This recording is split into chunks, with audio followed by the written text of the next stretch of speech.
Custo de vida, emprego e desemprego, cesta básica, tarifas públicas, salário mínimo. Agora, na Brasil Atual, a análise do DIEESE.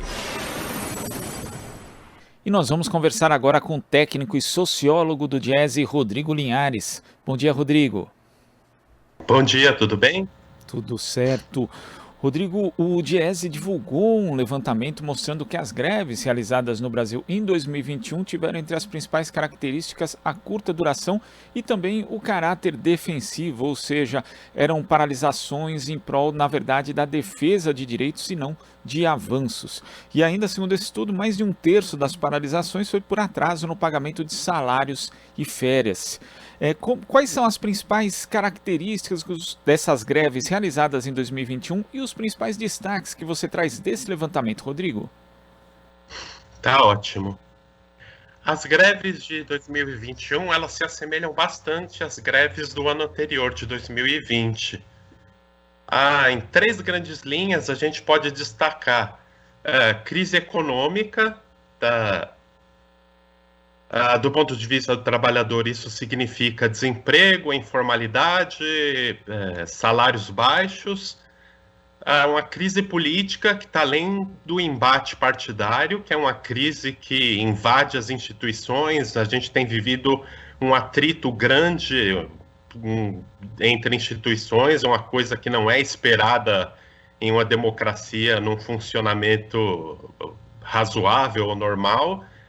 E em 2020 houve o fator Covid, que teve um impacto gigantesco na vida de todos e é claro, como não poderia deixar de ser, no trabalho também.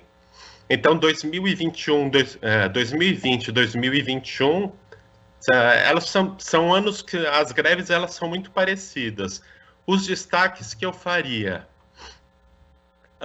na esfera privada, preponderância das greves dos serviços, em especial entre categorias que não puderam contar com redução de jornada de trabalho, com férias coletivas, com layoff, com trabalho remoto, categorias que tiveram, por sua essencialidade, tiveram que se manter na ativa, mesmo nos momentos mais duros da pandemia, em que o apelo ao confinamento doméstico e ao distanciamento social era feito com mais intensidade. Essas categorias não tinham como simplesmente desempenhar o seu trabalho num escritório, né? Então, entre essas categorias, eu destacaria o pessoal, os rodoviários, os transportes coletivos urbanos, trabalhadores de limpeza pública e também terceirizados do asseio e serviços gerais de empresas privadas.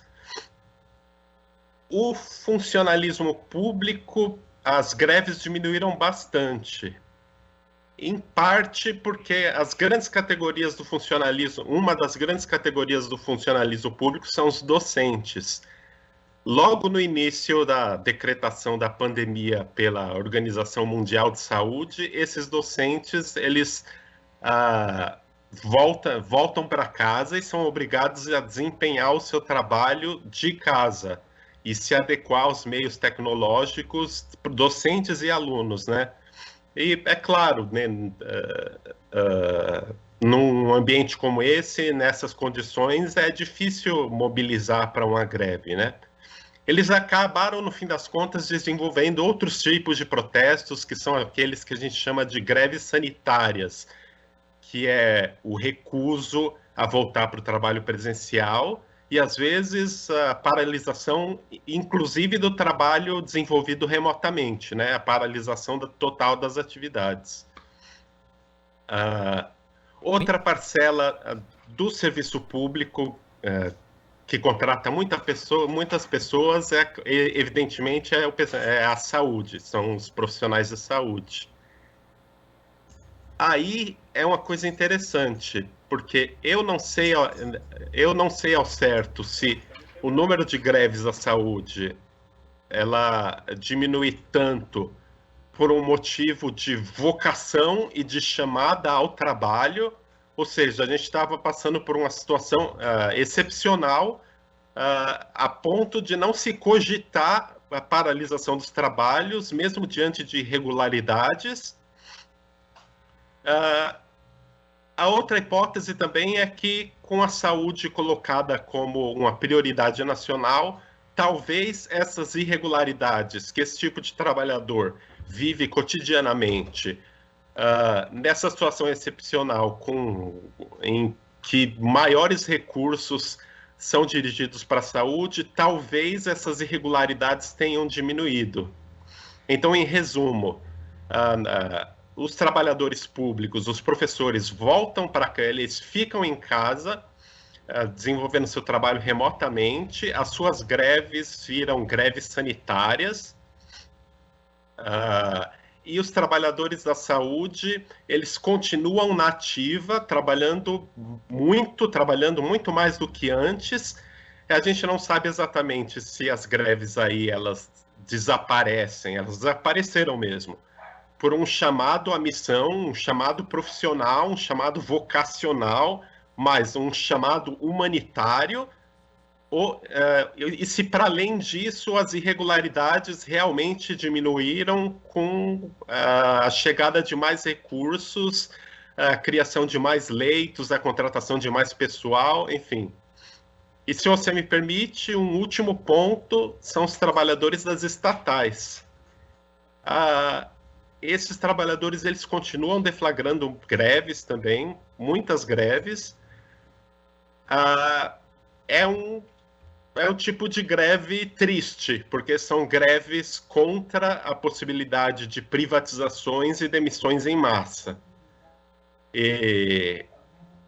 Bom, sou eu mesmo cadastro as greves no nosso sistema de acompanhamento no DIEESE, e houve casos muito dramáticos mesmo. Em Guarulhos, uma empresa chamada ProGuaru, que realizava serviços gerais e serviços de limpeza nas escolas, a prefeitura, né, o governo municipal decidiu encerrar as atividades dessa empresa e no fim das contas, cerca de 4.000 pessoas foram demitidas. Existem histórias assim de gente que faleceu na fila do RH, assim, começou a passar mal, e acabou tendo uma parada cardíaca. Aquele passar mal, na verdade, era uma parada cardíaca, e o trabalhador morreu na fila do RH, onde ele ia receber a demissão. Foi uma luta enorme, eles mobilizaram o município inteiro, e mesmo assim a empresa foi fechada. Então, as greves entre os trabalhadores das empresas estatais, elas estão nesse nível, assim, elas são muito dramáticas. Até porque, né, Rodrigo, quando a gente fala de empresas estatais, as pessoas costumam associar diretamente às grandes estatais que são conhecidas, mas nós temos aí empresas em nível municipal e também estadual em todo o Brasil que prestam serviços importantes. Esse exemplo da ProGuaru é fundamental porque foi uma empresa que foi extinta, depois esses serviços foram terceirizados e a gente Exatamente. Vê, inclusive, outro aspecto que você chama a atenção, Rodrigo, que é como que as empresas terceirizadas acabaram sendo um foco de greves, né? E não eram greves propositivas nem tanto para defender direitos, mas exigiam regularização do salário atrasado. Quer dizer, nós tivemos aí durante a pandemia, por exemplo, as pessoas que trabalham com limpeza, tendo que sair às ruas, tendo que pegar o transporte público, arriscando a própria saúde, e ainda assim essas companhias acabaram atrasando o salário, não regularizando direitos a que as pessoas realmente tinham ali, segundo a própria legislação, acesso. Agora, isso mostra duas pontas, quer dizer, quando a gente vê esse exemplo da ProGuaru, vê que, na verdade, os trabalhadores das estatais são prejudicados, né, porque perdem o seu emprego, perdem o seu posto de trabalho, depois esse serviço é terceirizado, vai para um setor da economia que precariza demais os salários e não cumpre a legislação vigente, e ainda por cima esses serviços também são piorados. Então, esse modelo de terceirização que avançou bastante desde a nova lei de 2017, ele acaba prejudicando todo mundo, inclusive o mercado de trabalho, Rodrigo? Olha, esse modelo, o processo de terceirização, do modo como ele tem se realizado, já deu para perceber, desde da liberação da terceirização para mais categorias, para mais setores dentro das empresas, desde a ampliação da terceirização, já deu para perceber que a legislação é permissiva em relação a irregularidades. A gente tem um problema de regulação aí grave, e esse problema tem sido descuidado. As greves entre os terceirizados, elas quase que são uma greve, quase que são uma categoria à parte nas greves. Eu vou me explicar. Quando um grupo de trabalhadores decide fazer a greve, normalmente eles têm diante de si um horizonte, tem a perspectiva de um ganho. Ou seja, ninguém faz greve porque quer, ou porque gosta, ou porque tem preguiça de trabalhar. Essas histórias correm, mas elas são... isso é bobagem, né? Na verdade, greve, ela envolve... O deflagrar de uma greve, ele envolve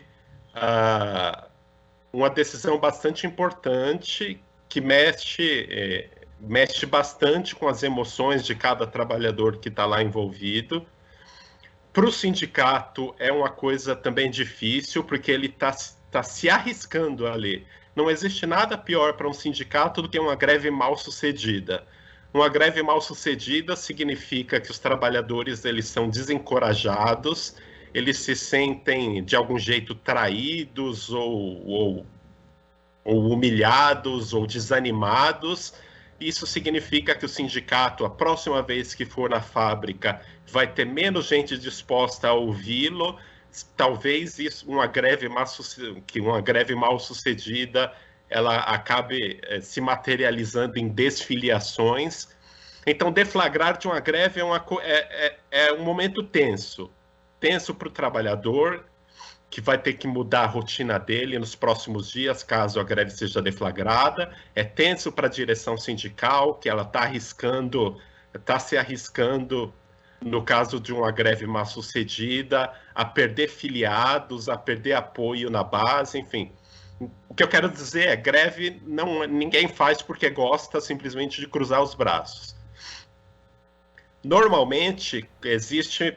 entre os trabalhadores que deflagram a greve, existe uma perspectiva qualquer de algum ganho, ao menos. Entre os trabalhadores terceirizados, boa parte das greves ela está fora disso, porque não são greves não são greves deflagradas porque você tem a esperança de um ganho.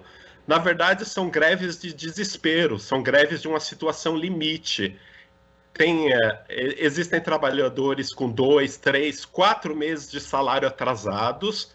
Existe a perspectiva de que aquela empresa evapore, de que os proprietários abandonem a empresa sem pagar verbas rescisórias. Então, esses trabalhadores eles deflagram a greve em busca de algum poder representado na figura do sindicato, da justiça trabalhista, que possa normalizar aquela situação em que eles possam receber o que é devido, e eles já não se preocupam em manter aquele emprego, eles só não querem